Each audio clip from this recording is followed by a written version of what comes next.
I think we are all interested in self-help programs, ways in which we can improve our own understanding of ourselves and other people.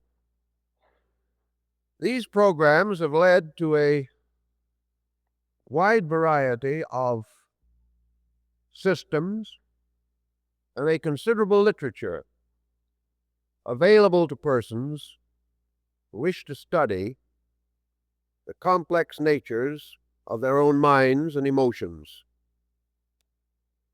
One of the difficulties which has presented itself is the comparative inability of the individual to get a sufficiently separate look at himself or herself to make this type of information, this procedure, essentially useful.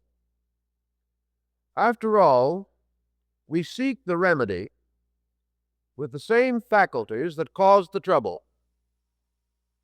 Our own attitudes, our basic concepts upon life and living problems have in some way failed, or we are not in need of psychological assistance. With this failure, we must analyze the cause of failure in our own natures. And because of certain prejudices or certain limitations, we got into trouble. And how to merely think our way through these is not always clear. Too often, we use the same faculties in an effort to rationalize the difficulty or the complicated situation. Actually, these faculties are not sufficient, because with these same faculties, we did rationalize ourselves into the situation. Somewhere, some way, we must attain a level by means of which we can examine ourselves in a new way. But unless self-examination is better than the previous level of conduct, we are not going to arrive at satisfactory solution.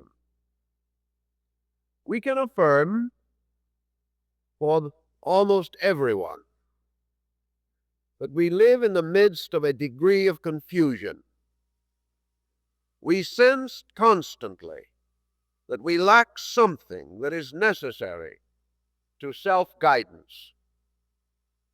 We realize that we lack self-control, that we lack discrimination, perhaps patience, and very often a certain quality of detachment by means of which we can estimate values correctly.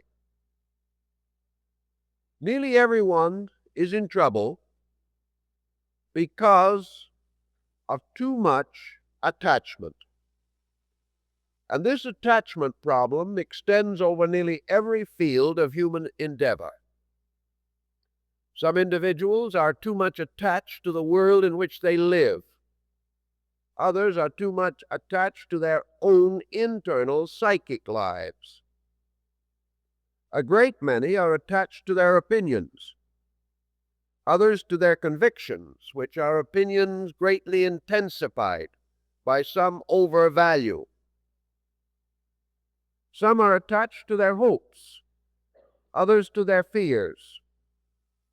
A great many are attached to previous misfortunes, and a few, perhaps, are the victims of attachment to previous fortunes. Nearly always, the individual is overshadowed by intangibles at the very time when he should most come to a tangible conclusion. To escape from this overshadowing, to escape from these overtones that confuse, these undertones which depress, the person must seek some broader and deeper integration. No one in this world ever suffers from a problem they've solved. Out of solution comes release, and there is no release apart from solution. And by solution, we must ultimately recognize the correct answer, that answer which comes the nearest and most completely in harmony with natural law and universal procedure. In search for solution, therefore, we turn in various directions. We turn to the opinions of others. Yet if we included in our consideration of other people's opinions a bit of biographical research, we might discover that they have not solved their problems any better than we have. Thus, we observe the great interval between good advice and poor practice. We know that many persons of distinction have suffered mostly from the very opinions which they have passed on to others. Thus, we cannot depend completely upon authority for solution. It is always helpful and always useful to seek out the traditional, acceptable answers to things. But these must also be subjected to a certain degree of further investigation. Acceptance of any idea without thoughtfulness cannot be said to contribute with surety toward a solution of a difficulty. Why do we have some of these complicated problems? One of the reasons probably is that we are not able to be contemporary in consciousness. By this I do not mean that we should accept everything that is happening around us, but rather that we should rescue our centers of consciousness from addiction to the past and hope for the future. Now, some folks will say, well, that hope for the future is the only thing they live for, because our great desire, our great expectation, our almost inevitable need is the will-o'-the-wisp of future security. Without the hope that the future would be better, very few persons would have the courage to continue a life pattern. Yet actually, it is not hope that the future will be better that is solutional. And a vast amount of energy is exhausted in hoping that should be dedicated to actually making certain that the future is better. This concept that we have, that by the same drifting process that has brought insecurity for half a lifetime, we will ultimately drift into security. This is more or less of an illusion. It seldom, if ever, fulfills itself. The individual who drifts can only drift from one insecurity to another. The probability of accidentally arriving at a good port out of the storm of life is very small. And where we think we have found persons who have done so, analysis will indicate usually that they were working from a plan or a pattern and were not depending upon this process of drift. The only thing we will usually do is drift onto rocks and have further shipwreck. If then we look at the cause of some of these problems, we observe a peculiar circumstance that exists always in nature, a circumstance that we must study. I do not know how many of us have thought this through, but to me it is very important. Namely, that nearly all decision has to be made under circumstances in which decision is most likely to be unsound. The child, for example, growing up in life, is usually required to select a career at a period in life when he has no way of knowing what he should select. He must decide at 20 the kind of life he wants at 40. Yet at 20, he is utterly unqualified to do so. We must decide now, in many instances, the kind of future that we will live in when we know more than we do now. We must attempt to create patterns of experience when we are without adequate experience. And we must strive for a better way of life from a level in which we have not attained that better way of life. Consequently, in most cases, important decisions are not made from the best levels of knowledge or information. This is why we have a tendency to turn to our elders for guidance or help, seeking to gain from the experience of those more mature than ourselves some insight into the probable decisions that would be best for us. Unfortunately, the elder is also in confusion. His own future is uncertain, and he is out of touch with the experience through which we are passing. Having gone beyond it, it has faded from his actual awareness. And in these days particularly, when things move very rapidly, the decisions of a person of 50 may well belong to 20 or 30 years ago and be comparatively useless to the young person of today. All of these elements and pressures have to be in some way analyzed. Is it possible for a person who has not experience to come to a reasonable and rational solution to his own need? Is it possible for youth to plan its own maturity and do so in a way that will not ultimately result in disaster? The only answer to this lies in the fact that man has a compound nature. One part of this nature is concerned principally with immediate matters and is developed from immediate association and experience. Each individual, however, also has within himself a dimension of timelessness.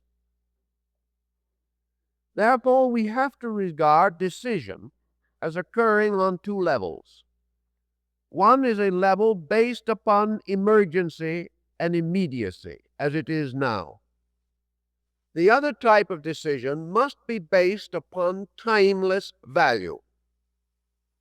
And great systems of thinking have emphasized that there are principles that are timeless, and that these principles can be captured at various periods in a person's career, and the understanding of them produces value, strength, or character, which can by application be adjusted to the time changes on the lower level of action. This is why it is so important for young people to have good indoctrination in basic principles, in value. And this is where, up to the present time, education has been most negligent. It has completely omitted or ignored the problem of value. It has not equipped the individual to use first those faculties which are nearest to life itself. Actually, for example, there is no moment in which we are nearer to reality than the moment that we are born. Our very early infancy is more factual than any other part of our living. But hardly do we escape from infancy then we begin to fall into associational mechanisms and processes. By degrees, the natural integrity of infancy is destroyed by the accumulated pressure of environment. Thus, the straightforwardness, the strange inevitability of natural insight is frustrated, and we lose the use of it as a determining and conditioning factor. Once we have lost this, we are already heavily burdened with those negative pressures which are going to ultimately get us into trouble. We then attempt to solve the trouble by leaning more upon accumulated tradition than our weight will support or sustain. We cannot achieve security merely by obedience to tradition.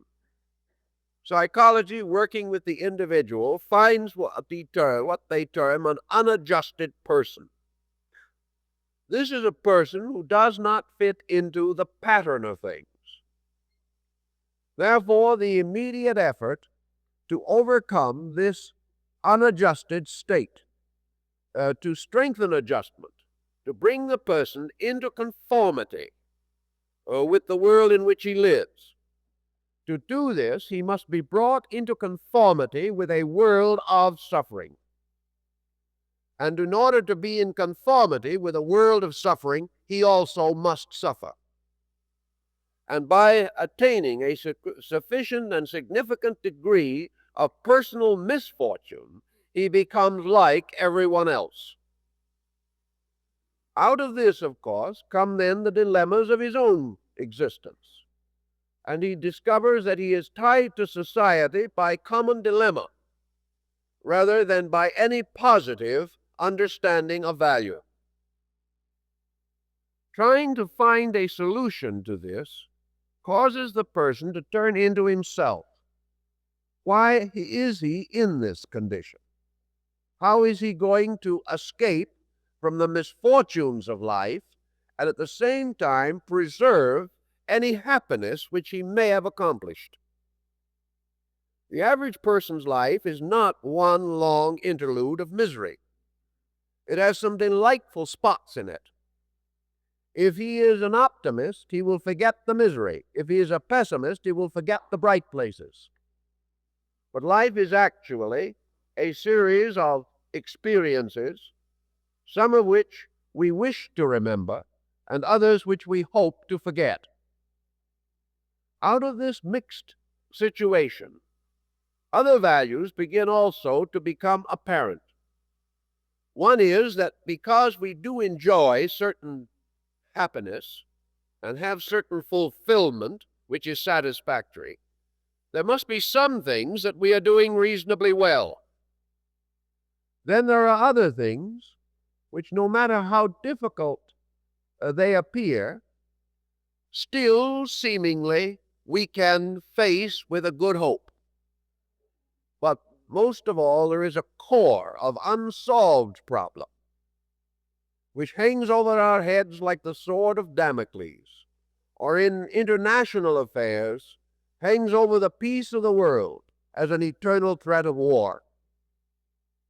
Thus, even while we have a certain security, insecurity is always threatening us, impinging upon us, forcing us to keep up this strange struggle with which we are engaged. Modern Western psychology makes a great deal of the importance of this struggle. This struggle is really living, according to a great many authorities on the subject. The individual who is up to his neck in trouble and is floundering around is a man of action. The fact that his action is merely a desperate effort not to drown is overlooked. We are assured that if we did not have this tremendous pressure behind us, if we were not living perpetually on the surface of a volcano, if we were not constantly and continuously struggling simply to survive, We are warned that if these pressures did not exist, we would soon slip into a state of negative security. There would be no more progress. There would no more be advancement. And we would become a strange, pathetic, negative group of people following some strange fantasy such as Oriental yoga or something of that nature. So, as the Southern preacher observed on one Sunday morning in church, when he chose as his theme, when the Lord sends tribulation, he expects us to tribulate. And this, to a degree, is our attitude on this. Theology has assured us that we are here to tribulate, that we are here to suffer, and from suffering, to gradually gain a kind of spiritual strength, the strength of the individual who can suffer with dignity to the end of his life. This particular perspective is not too intriguing these days either, and those who wish to attain reputation for dignified suffering are few in number. If, however, we assume that action, regardless of quality, is the desired thing, that we must be busy whether we are doing anything or not, then obviously our civilization is an outstanding success. If, however, action should have meaning, action should be purposed, and action should be under the dominion of principle and character, then we are not quite so successful. In this, then, we turn into ourselves and we use some approved text to try to find out what is wrong. This in itself is quite a dangerous and exciting adventure. In the years immediately following the Civil War, this country was deluged with patent medicines of all kinds. That was long before these same patent medicines became sanctified by the great pharmaceutical associations. We're still having them, but we can no longer pronounce the names. They are no longer swamp root and sarsaparilla, but we still have them. But in those glorious days of patent medicines, sale depended very largely upon the description on the back of the bottle of the symptoms of the various ailments for which the remedy was a cure. It explained the mysterious aches and pains that you should be suffering from if you took the remedy, that you should have certain symptoms, and as you studied through these symptoms, you realized by degrees that you had them all. This was the subtle salesmanship of the procedure. And therefore you bought the remedy in tremendous quantities. I know one old farmer that always bought his favorite remedy in case lots. He was taking no chance of ever having future need without the remedy being available. In the small print, it was often either noted or left unnoted, because there were no laws governing those problems at that time, that this particular remedy was 92 5/10% alcohol. And it was therefore rather evident that large and continual dosage might produce a rather bland attitude toward life.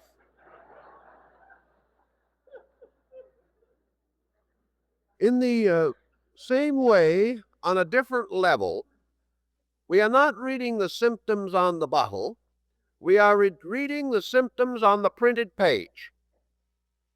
It is no longer connected with patent medicines, but it is definitely connected with a formula of self-analysis. And as the individual reads down the list of possible complexes, neurotic tensions, psychoses, phobias, neuroses, fixations, to say nothing of some of the more elegant ailments, such as paranoia, dementia, and the problem of the manic depressive, by the time he gets through, the individual is overwhelmed with the realization of the number of things that could be wrong with him. And being a little probably neurotic, or otherwise he wouldn't have been looking in the book at all, he is all ready for trouble. One by one, he identifies himself with these symbols. One by one, he reads the case histories of the forlorn persons who have had experiences like his own. And finally, he comes to the first basic conclusion that whatever is wrong with him, it is not trivial. Also, he gradually, through further experiment, discovers that whatever is wrong with him, the remedy is not cheap. He finds himself confronted with the urgency for a general psychological house cleaning. In order to attain this house cleaning, he must shop around and find specialists in the field, associate himself with them, and hope for the best. That he probably does have some of the problems that he finds in the book cannot be denied. And certainly there are values in many of the suggestions that are given to him. But to weigh his own case, select from theoretical or case histories those fragments of therapy suitable to his need, such procedures require a great deal of discrimination.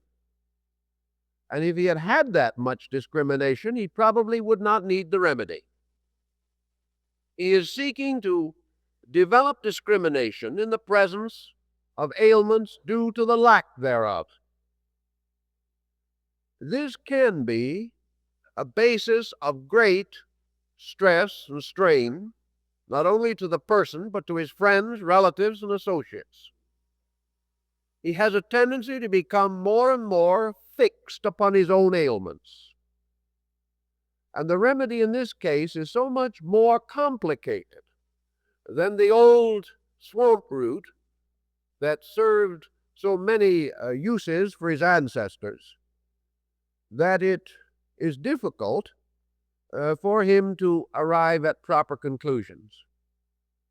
I remember one interesting example of the old farmer who had a good supply of certain suggested remedies when the family horse began to develop the symptoms.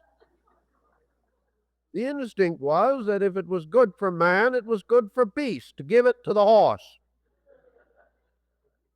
The remedy, however, didn't work quite that way. The farmer continued to improve under the remedy, but the horse did not get well. The reason being that the horse could not read the label on the bottle and was not given the psychological assurance of the effectiveness of the remedy. In the same general problem of how far can we go in the basic study of psychology, apply it to ourselves, and get some basic good out of it. One thing I think we can agree that psychology has done for us that has been helpful, and that is, it has slowly but certainly pointed out to the individual that the cause and solution of most of his problems lie within himself. This is a basic, factual thing. We're all right up to this point, But when we begin to analyze the application of remedies, we begin to lose certain enthusiasm. That the individual is moving falsely from pressures rather than from values may also be broadly accepted. In other words, when a person says, "I want," we now know that he may be, in this very statement, a very brief one, stating a basic untruth. He may not want. This individual is not usually speaking from the I level at all. He is speaking merely from the level of pressure. We are constantly struggling for things that we believe that we want, and we do not really desire them. A large part of our struggle in life is merely struggle of defense and escape. And the problem of defense and escape means that we are defending error and attempting to escape consequences. And this is a long, hard job. And millions of persons waste their lives on these projects. And no matter how much we defend what is not so, or how desperately we attempt to escape from the consequences of our own mistakes, we can never achieve either. We must continue to be the inevitable consequences of our own attitudes and convictions. This brings us to another, almost irrefutable fact. Namely, if we are not happy, there is something wrong with us. Now, this is quite an escape from the 15th, 16th, and 17th century attitudes. Renaissance man was never able to associate himself with the responsibility for his own conduct. 19th century man, for the most part, blamed his environment for his own troubles. 20th century man is beginning to recognize that trouble begins inside. And what we call environmental trouble is simply everyone sharing his internal troubles with other people. If then psychology can bring home to us certain basic principles, including self-responsibility for security and insecurity, if psychology can further reveal to us that the individual who is miserable cannot be right, and that the individual who is sick is in some way living contrary to fact, if he can come to these basic realizations, we have accomplished almost more than can be hoped for in a single generation. If we can cause the person to gradually get over the foolish belief that his happiness and unhappiness are due to other people, if we can get him past that, we can open to him a great universe of hope. Now, we will say that the very statement that we are responsible for our own troubles is the most discouraging of all. Faced with this, our entire philosophy of life may crumble, because we have built our way of life upon an aggressive conviction that we could do as we please and that other people would have to get along with us as best they could. Of course, we did not want other people to do as they pleased. And when they did, and they did things we did not like, then they became the direct causes of our misery. But our causations, good or bad, should not be regarded as the cause of anyone else's misery. The ridiculousness of the situation is apparent if we give it any thought. But once we have settled our minds upon a course of action, we do not think. And to that degree, we are in trouble. If, therefore, we also wish to take the attitude that to blame ourselves is morbid and likely to prove most discouraging, let us see the happy side of that conviction. No individual can ever hope for happiness or hope for security if he must depend upon the environment around him for these values. In other words, suppose as a person we stood in the midst of a world and our happiness depended completely upon the mass motion of that world. We could say to ourselves, I can never be happy while the Russians and the Chinese and others of that caliber are breathing down the neck of the democratic way of life. Never can be happy. I can never be happy because the house in which I live does not dominate the neighborhood. I can never be happy because other people do not understand me. I can never be happy as long as the world is in a state of inflation, and I will be more unhappy if it falls into a depression. I can never be happy because taxes are taking the larger part of my income. I can never be happy because my children are costing more than I can afford. I can never be happy because my car will not be paid for until it is worn out, and then I will have to buy a new one.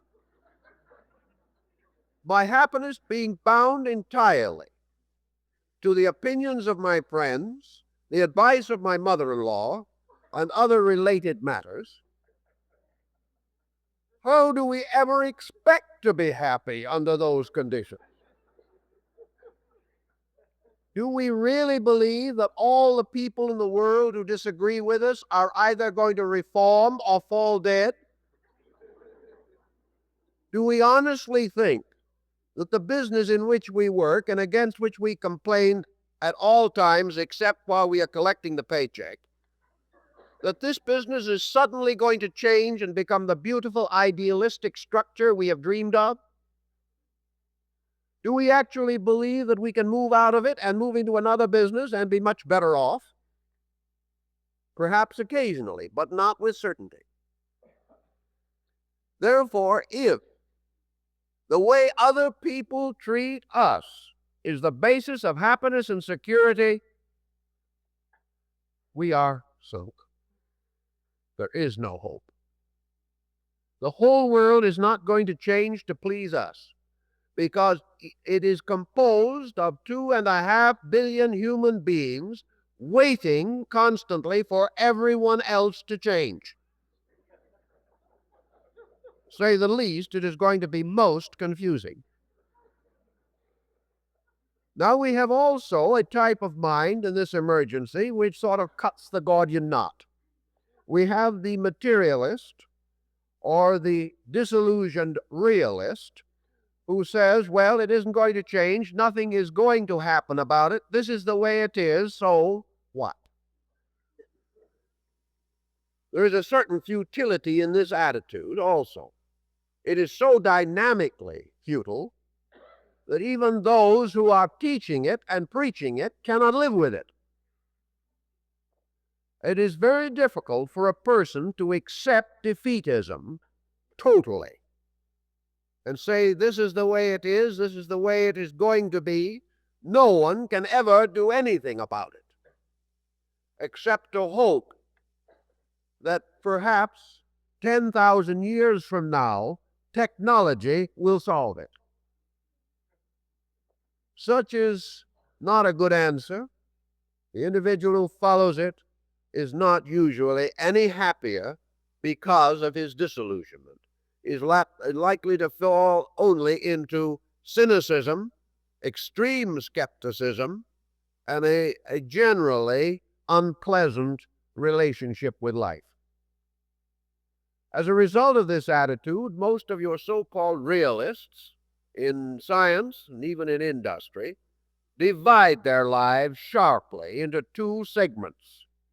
One in which they are addicted to their beliefs, and in the other they are allowing themselves to relax into their hopes. But they never bring these two things together because they are utterly contradictory.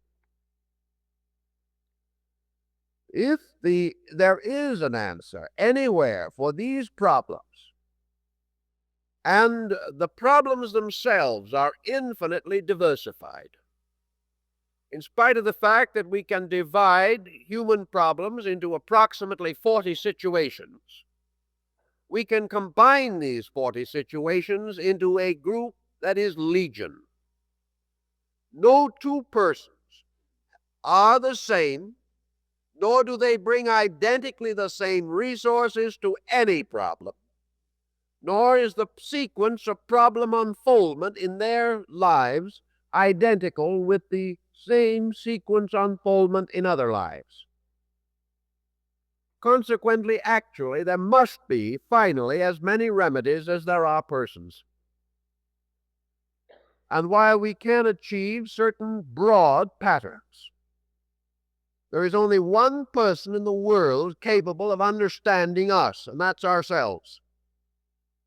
Others may do a pretty good job of it, but they can never have the certainty that we have. So gradually we are forced to the creative, idealistic, and progressive realization that the remedy, like the ailment, must originate in man, must come out of the individual, and that, therefore, it is possible for the individual to solve his problem without waiting for the whole world to enter some paradisical state that has been long in appearing.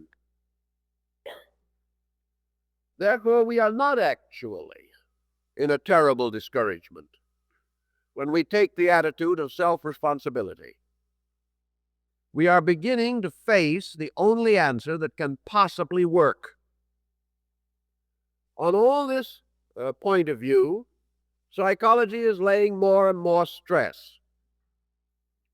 But the psychologist, while he is not always an ideal character by any means, also has a side to his problem. He is working with a group of persons called patients or consultants or whatever they may be. And this group of persons is not essentially a group dedicated to self-recovery.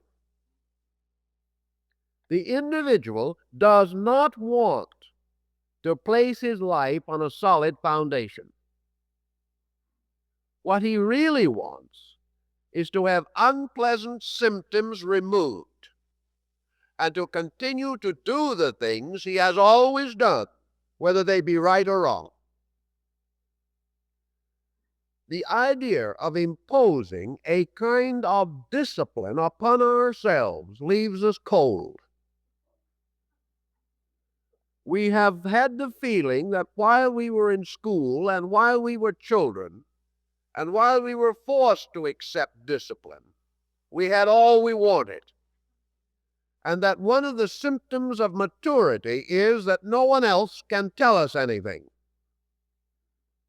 That we wish to be free agents.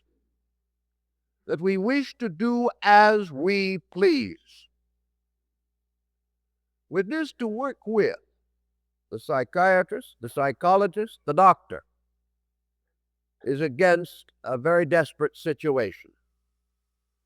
One rather prominent practitioner told me not long ago, he said, we are a most frustrated group ourselves. And one of our grand frustrations is that no matter what we know or what we believe we can accomplish, we are seldom, if ever, given the opportunity. We get an individual who is badly involved in a problem.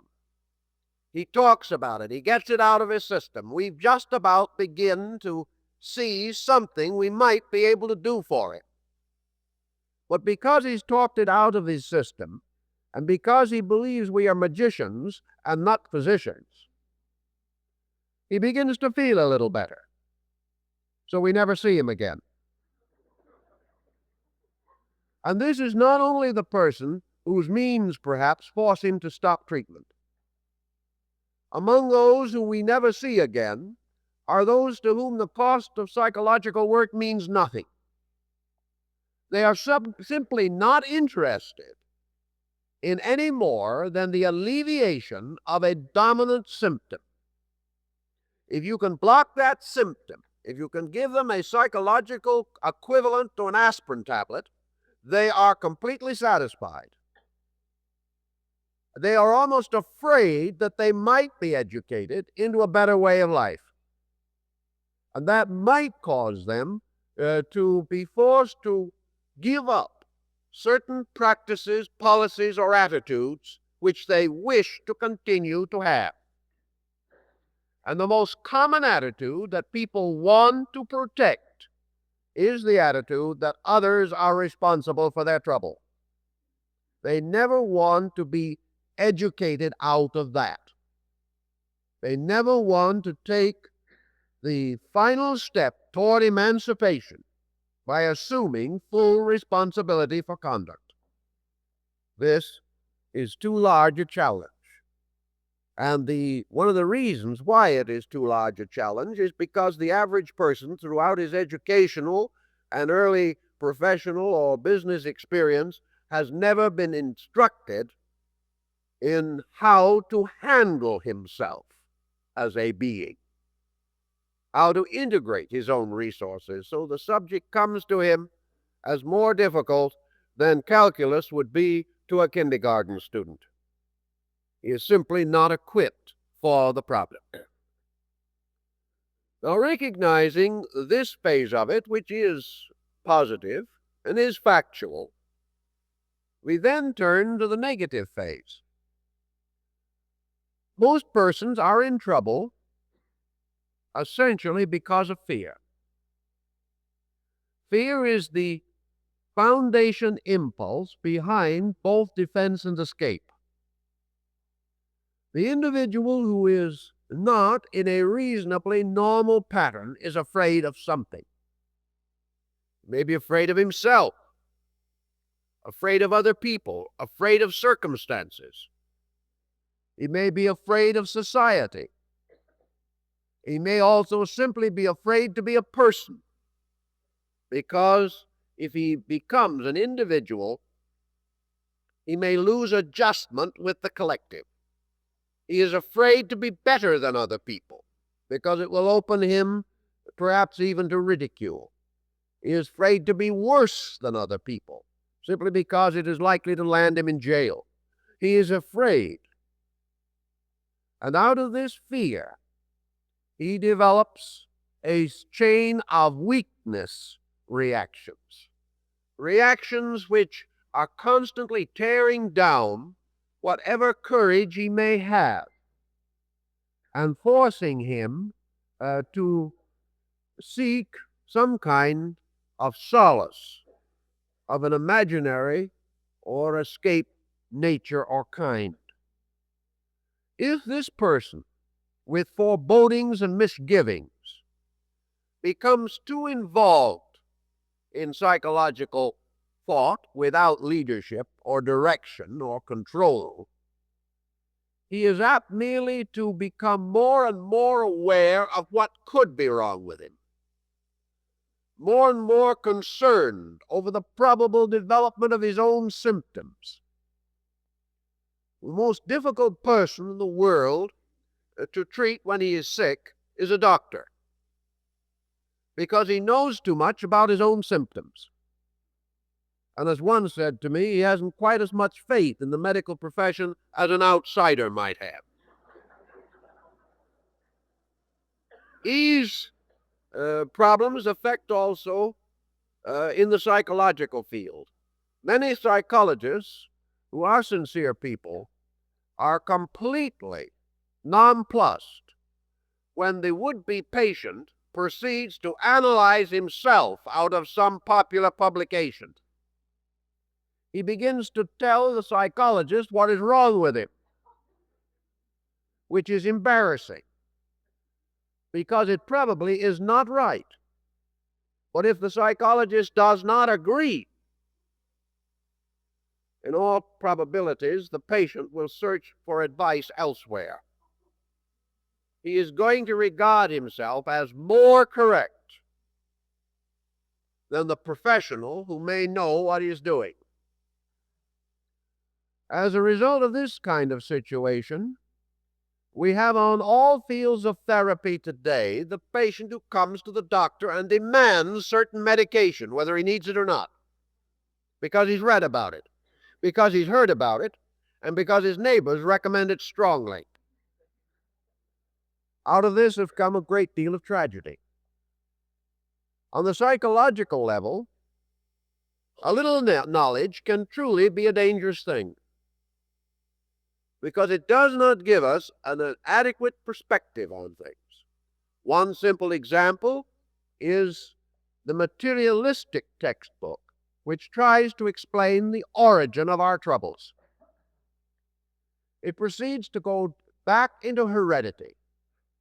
It analyzes all of the traditional reports that could influence a person's life.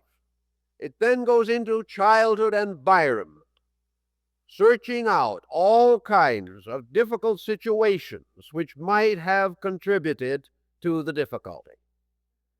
It takes generally the attitude that the faculties of man must be conditioned by some force outside of man in order to take on the peculiarly tragic situations which develop.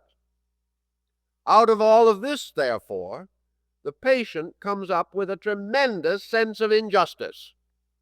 He is a victim. Nothing that he could do about it could prevent the fact that the situations in his early life and his hereditary endowments have doomed him to be a hopeless neurotic. This is not cheerful to begin with. Nor is it cheerful if he learns that even by analysis, this neurosis can be cleared up. Supposing he is assured, and it is demonstrable to him, that in a year of treatment, he can get over 75% of these neurotic pressures. Is he happy? No. Why? Because he was 54 years old when he went to the psychologist. And he has already been miserable for 54 years because of things that he was not responsible for. And the discovery that he is not responsible and that something else or something can be done for him leaves him rather cold. He looks back upon a ruined life, which he is now able to ascribe to other people. Supposing at 55 or 56, he is a nice, well-balanced person, having come out better than the average from psychological counseling. He is now going to start at 55 to try and live as though he had been imprisoned falsely for 55 years. Is he therefore going to suddenly become an optimistic member of society? Unlikely in the extreme. He is far more likely to say, well, if I've been wrong all this time, whatever little comfort I think I have found from being wrong, I might as well stay with it, because I'm not going to live long enough to in any way compensate for the time that has been lost. So the very situation that other people have placed him in this predicament will probably cause a great deal of basic acidity in his own temperament and nature. Well, you can also say that if he wakes up at 54 to the discovery that it is his own fault, he is not in a much happier situation. He is, however, 1 degree ahead. At 55, he has discovered honesty. Now, this is a discovery, at least. Otherwise, by the other method, at 55, he has discovered dishonesty. He is able to convict the universe of a heartless fraud against himself. He is able to believe that there is so little fairness in this world that he could be a sufferer for the best part of his life simply because of what other people did to him. Out of this comes nothing that can be of any value to him whatsoever. Out, however, of the conviction that there was self-responsibility involved, there can be a tremendous personal internal growth. The individual may never be able to completely escape from regret, but he at least is not going to escape from the implication of character. And if at 55 an individual wakes up to the realization that he is the maker and breaker of his own destiny, then he has awakened. Whereas if he continues to blame it on someone else, he is only sleeping deeper than he was before. And at 55, an individual, awaking to a fact, can begin to enrich his internal life, even if he cannot perhaps restore a career that has already been damaged by previous conduct. Actually, if we must face something, if we must ultimately do something about our problem, it is much better that we come finally to a discovery of honesty than that we come to a discovery which only perpetuates the same illusions from which we have previously been afflicted.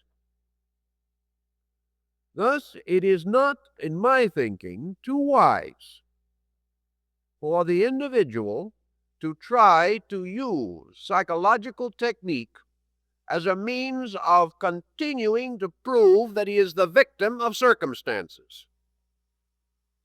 The psychologist himself must ultimately correct this situation, or he is going to end with an amoral and unethical code. A code which will not contribute to the essential growth of man.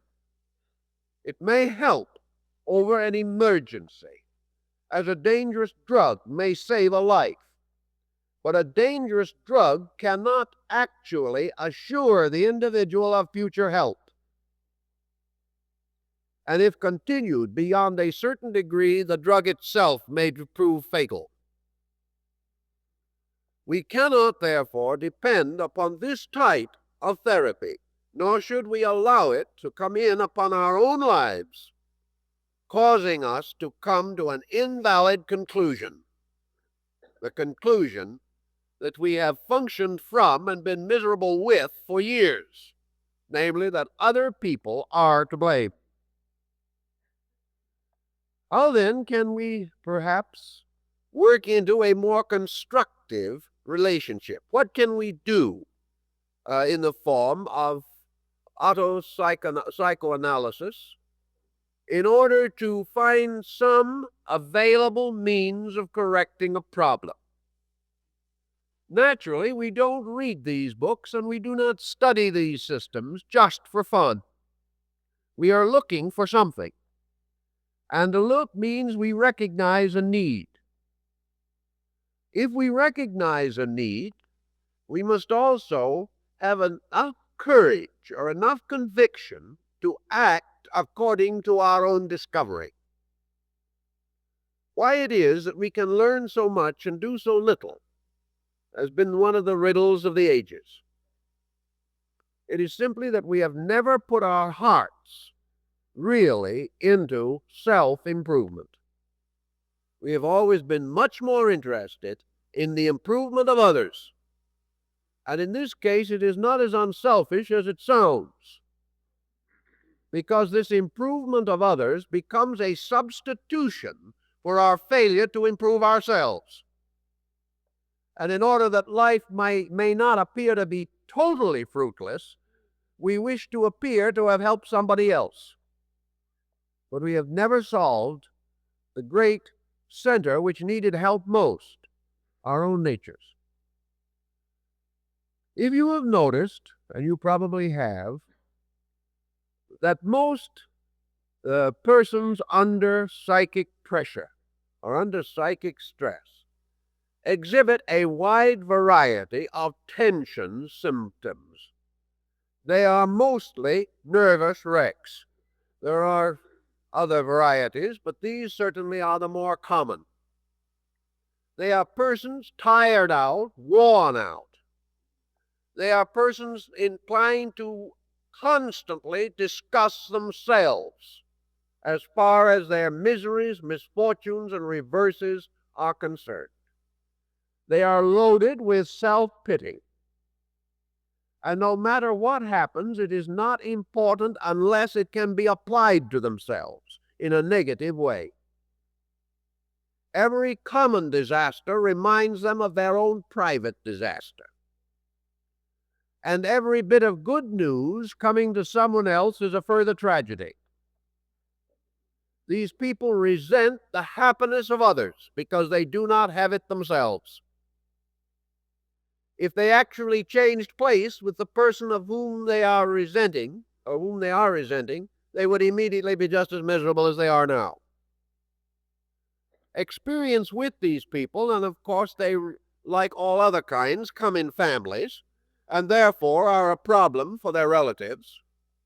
The problem of catering to these people, trying to make life easier for them, acknowledging that they are hypersensitive, that they are almost too sensitive to live in this world, that they are going to be blighted by every early frost that comes, causes us to put them in various kinds of mental and emotional hothouses. We try to keep every chill away from them. But in some mysterious way, they still get the chill because it's coming from inside. So we do everything possible. We sacrifice our own lives for them. We humor them to the end. And they die just as miserable as they might have had we totally ignored them. So nurturing these cases, working with them, struggling to bring that little look of happiness to that sad and washed out face, does not accomplish anything.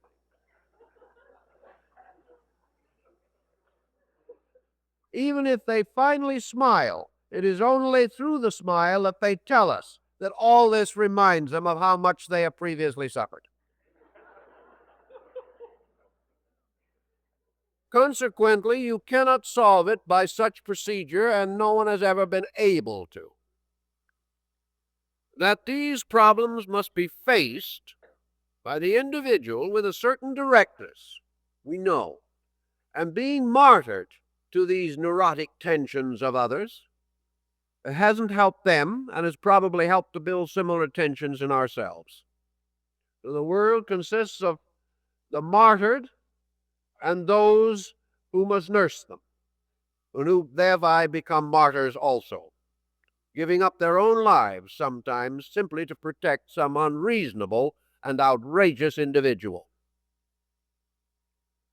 Such catering, having no effective result that means anything, forces us back to the original assumption, namely that pressure and tension, constantly moving the individual, results in the situation described by Schopenhauer, in which he says that pain is the result of obstructed will. The will of the individual meeting any obstacle, the result is hurt. And man's great idea of nirvana is actually the infinite expression of his own will without obstacle. But as he lives with 2.5 billion obstacles, he is not so likely to succeed. And even assuming that all these obstacles were cooperating, which they're not, he still has another obstacle, The fact that his own abilities will not permit him to fulfill his own will. He may have an inevitable will to play the piano, but without the disciplining of his hands, this will also will come to frustration, because his very body will not sustain it. So the first and primary frustration against the will energy of each person is his own ineptitude. And he cannot escape from this, except by doing something about it, which brings us back to the basic principle of therapy, namely that we must do something about these things. But assuming that nearly all of our troubles are due to pressures actually coming from within, pressures of unsatisfied ambitions, pressures which create further pressure, we then come to another important situation, namely that our pressure moving out from ourselves can in turn practically wreck our environment. And as a result of wrecking our environment, force us to live in things around us that seem bad, but the cause is actually in our own relationship to them. By the time we get through annoying, disillusioning, and fussing with our friends and associates, they get a little tired. Therefore, they promptly depart to other locations, and we are alone. Then aloneness becomes one of our big problems, and we blame environment for that, realizing that we have been working all our lives to make sure that we were isolated. We wanted to make perfectly certain that we didn't have a friend left. And when we succeed, then we are more miserable. Thus, our environment is not merely the pressure of other things, it is a reactive pressure of ourselves. And as a proof of that, we can observe that another person in the same environment is not under the same pressures that we are. Therefore, the environment is not the empiric cause. It is merely a secondary or reflecting cause of the problem which particularly worries or causes anxiety in ourselves at any given moment. The answer has always been one thing, but it is something we have trouble with, namely the reduction of pressure. Behind nearly every problem that we have is too much misdirected pressure, force, the uncontrolled exercise of will. The individual moving from the foundation that he has a right to do anything that he has a will to do. And this will, without the censorship of reason, without the moral guidance of affection and friendship, this will continuing to force its way, forces us all into early graves. The will, in order to serve us, must be an agent of achievement, and not an eternal and continuing nagging, a tremendous, dynamic, uncontrolled, and undirected. To remove this pressure of will, therefore, there has to be a new type of outlet for the individual. This outlet has as its final purpose the breaking up of the ultimate and utter self-involvement of the person. The individual is in trouble because his mind is so continuously on himself and on his purposes, his objectives, and the contemplation of the resistance which these purposes and objectives meet, that he is continually under stress. This stress cannot be removed merely by removing the symptom. we can get out of a phobia or a complex. We can rationalize our way through it. And after a certain amount of treatment, if we suffer from claustrophobia, the chances are we will be sufficiently recovered so that we can ride in an elevator or that we can go into a closet and close the door. These things can be accomplished. But hardly do we get this remedy and begin to feel a little rejoicing over it. Then we discover that the uncorrected pressure is beginning to break out somewhere else.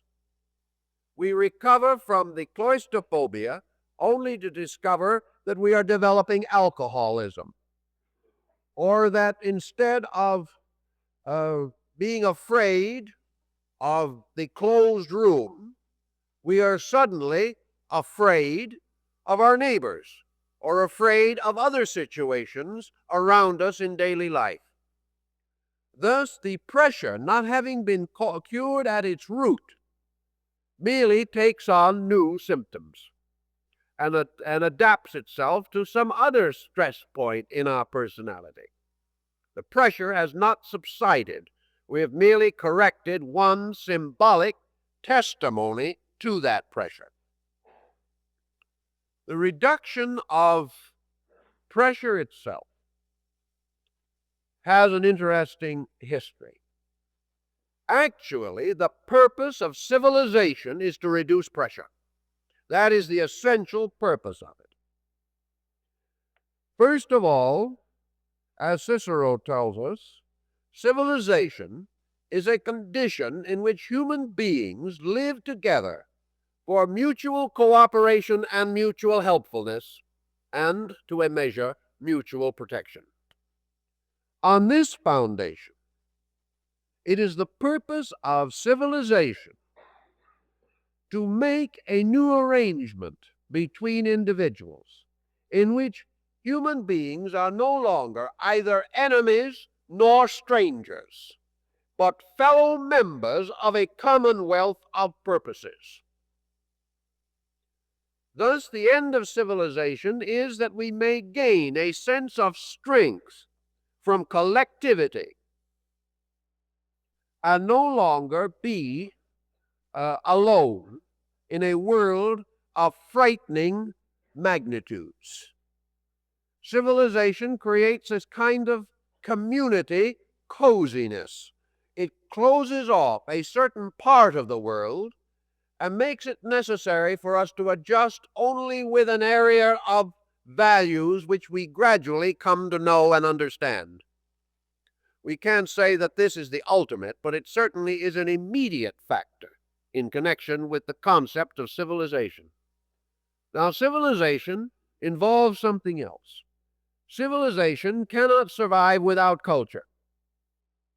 A civilization is not merely persons running machines side by side. And civilization which is only mechanistic or is highly competitive causes the individual to merely come into a new kind of isolation. Instead of fear of the collective unknown and of nature and the universe, man gradually comes to fear man. And any civilization in which there is no culture ends in mutual fear. Culture, therefore, has to supply the connective values by which a civilization becomes, in a sense, a great family involving positive emotional values, aesthetic values, and intellectual companionship. The great advantage of culture is that it is nature's way of helping man to lower tension. The truly civilized human being is no longer living as a center of will surrounded only by obstacle. He has found channels of expression, and these channels of expression are bridges with other human beings. He is finding comradeship on a level above mere economic or political structure. Culture, therefore, implies a variety of accomplishments and a degree of insight. The cultured person has learned to moderate certain excesses by giving new and valid channels to his resources. He is no longer utterly one-pointed. To the cultured individual, the achievement of one's particular goal is not the ultimate desire or determination. Culture has a tendency to diffuse man's interest. It has a tendency to cause him to become aware of different levels of values and to attain an insight into these different important possibilities in connection with conduct. Culture promotes leisure, and without leisure there is no culture. Without culture there is no such a thing as leisure,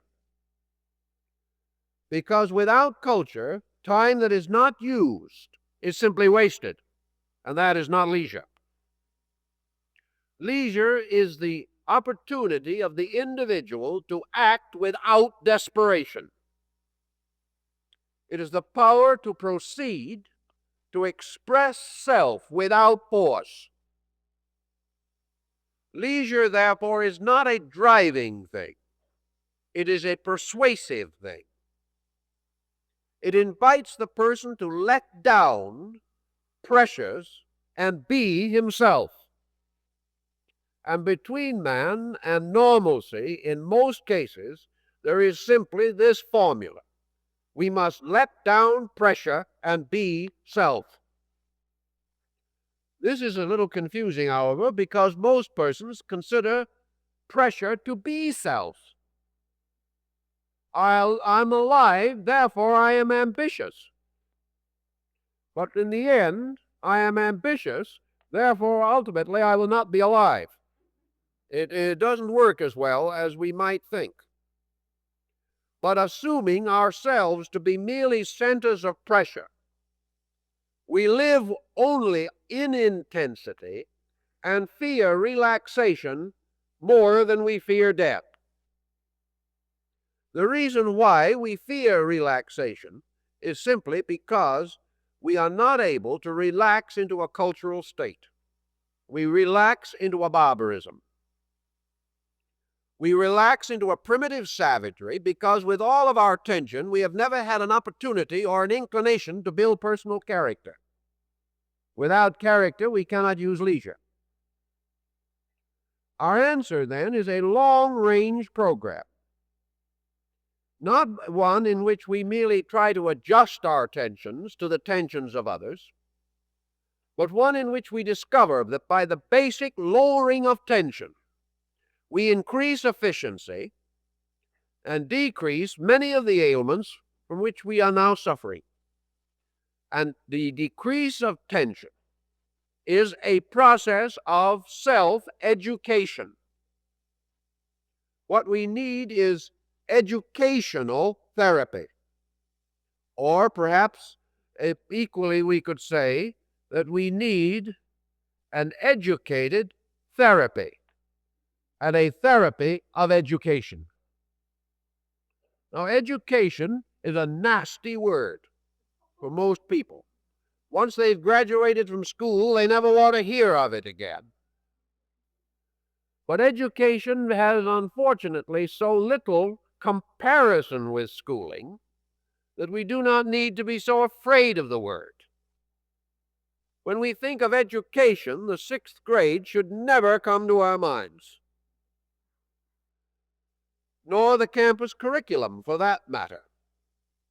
Education means the gradual maturing of insight. Education means the development of a civilized attitude within the consciousness of the person. It means that he gradually develops values which are in themselves therapeutic to him and which give him proper and natural release for the energies which are now causing tension, stress, frustration, and neurosis. this therapy is possible to the person himself. It is quite possible for him to begin simple lessons in therapy. And I think one of the simplest of all lessons that you can work with is to remember one thing. We use a phrase constantly. An individual will say, I am lost in reverie. Another person will say, Jones is simply buried in his work. Another one will say that Smith has lost selfness in the thing he is doing. He is absorbed, which means that he is diffused through it, or has gone and become identified and identical with it.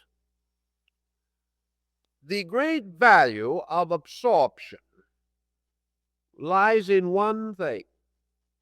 You cannot be absorbed in anything and have your mind on yourself. That is the very point of absorption. It is loss of self-interest. And this loss of self-interest always accompanies the discovery of a purpose or an interest or a need greater than self.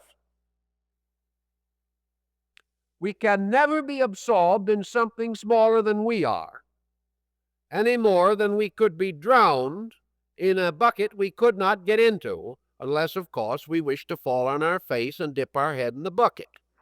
That is conceivable, but usually at the last moment there is relentance and the head comes out.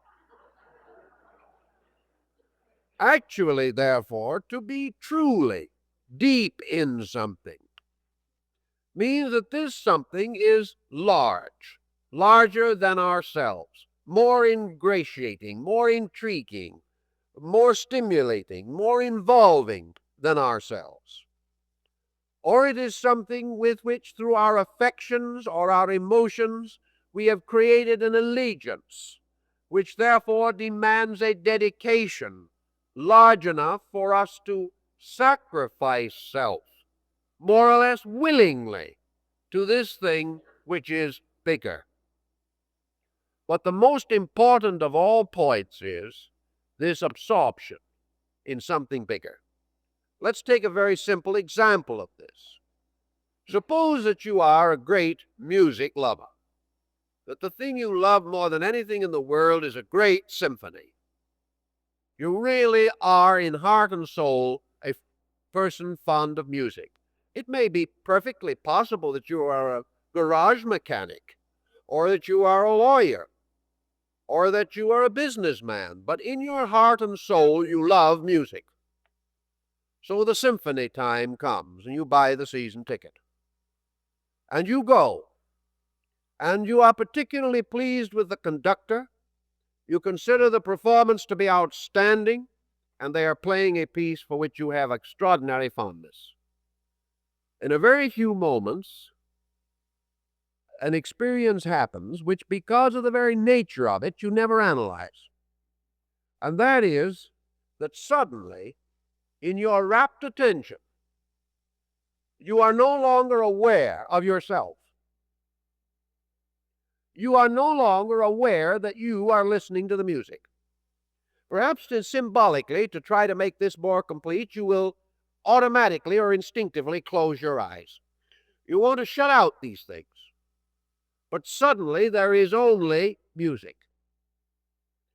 There is the individual moving by every mood of the music.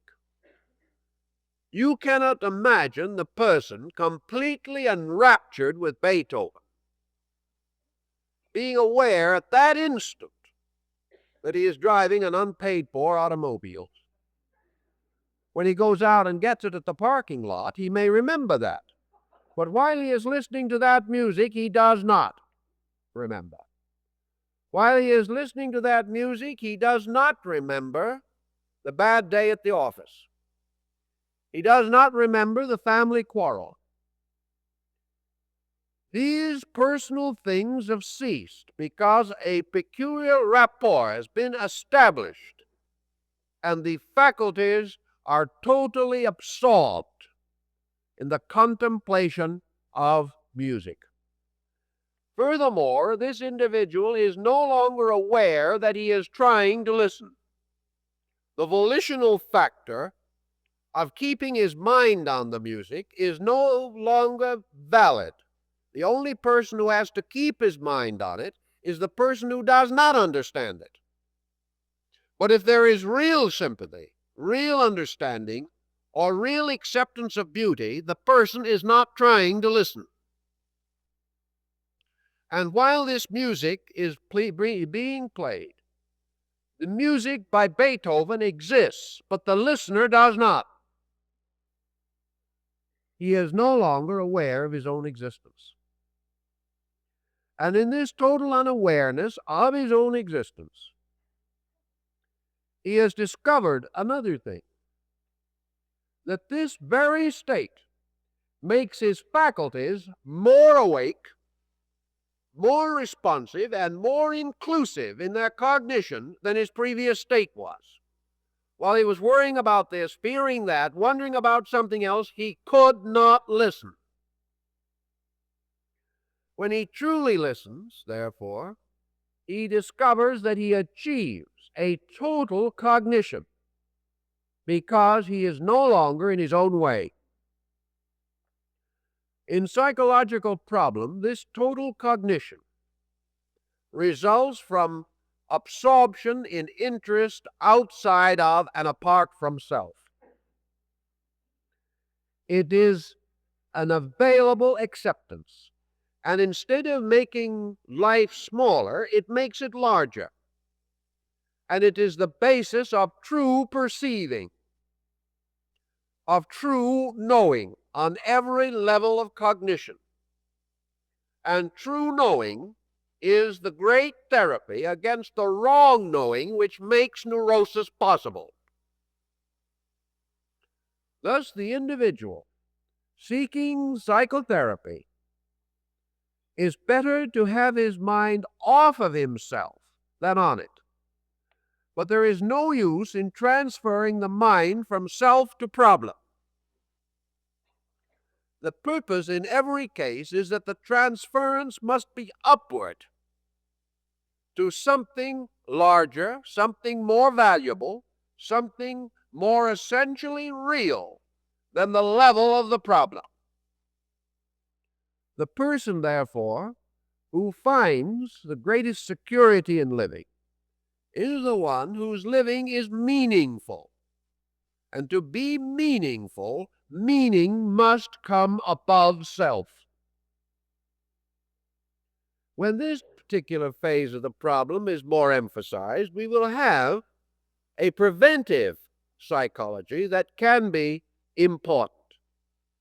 The preventive psychology which implies that the only solution to a level of thinking is to break through that level, to raise the consciousness and the mental faculties to security by giving them power and authority over the situation that previously enslaved them.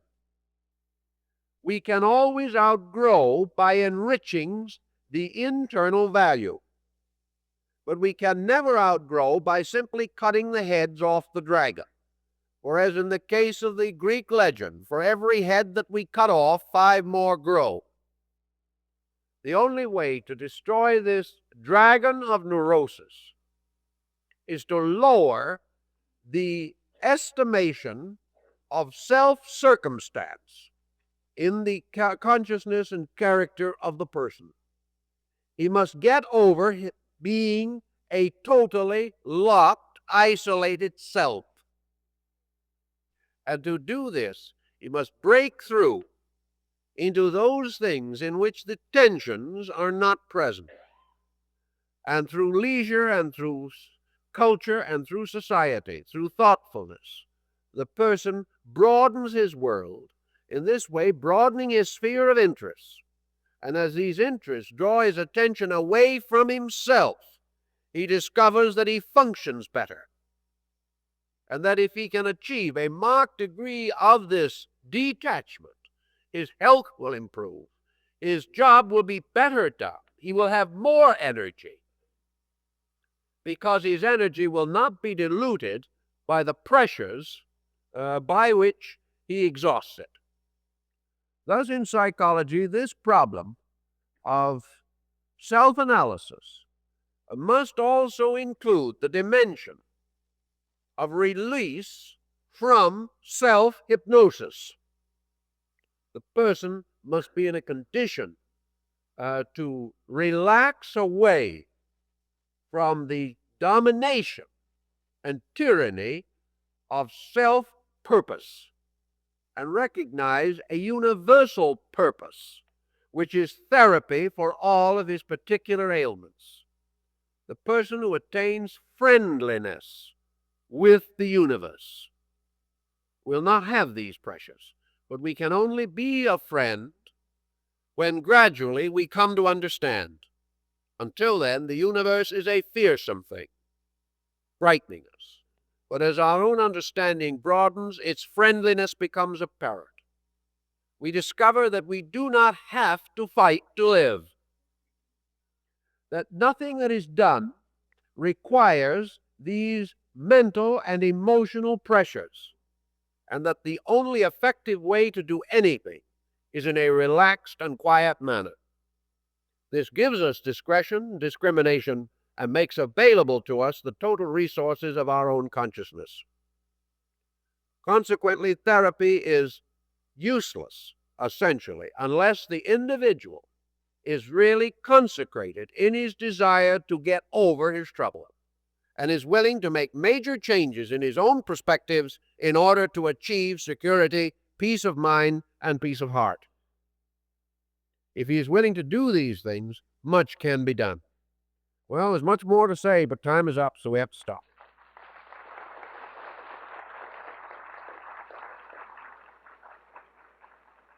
I'd like to call attention to the fact that this afternoon at 2 o'clock, the PRS Center Study Group at our headquarters building on Griffith Park Boulevard in Los Feliz will meet to discuss the talk of the morning.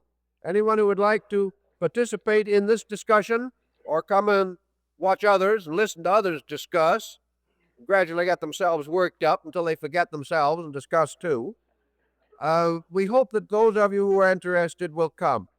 Next Sunday morning, we are taking as our subject astrology and epidemical disease. And we think this will be of interest to a good many persons. The peculiar development of epidemics. Have you ever realized that man, for the most part, does not stop epidemics? That they run courses and all of a sudden stop themselves? That they go through certain areas and do not touch others? The study of epidemical disease and its relationship to human life and human psychic entity is really well worth our thoughtfulness. In connection with the morning, we would like to suggest our book, Self-Unfoldment, for you, if you are interested in going further with this problem of gradual integration around a central core of consciousness. We think this will be of use. And the little lecture pamphlet, the Buddha's Sermon on the Mount, will also bring a number of very relevant ideas in this department to your attention. Also, may we call your attention that the new issue of our magazine, Horizon, is on the table and available this morning. Now, we thank you all very much and hope that you'll be with us next Sunday, and that by that time you will have made a marked attainment in this problem of self-adjustment.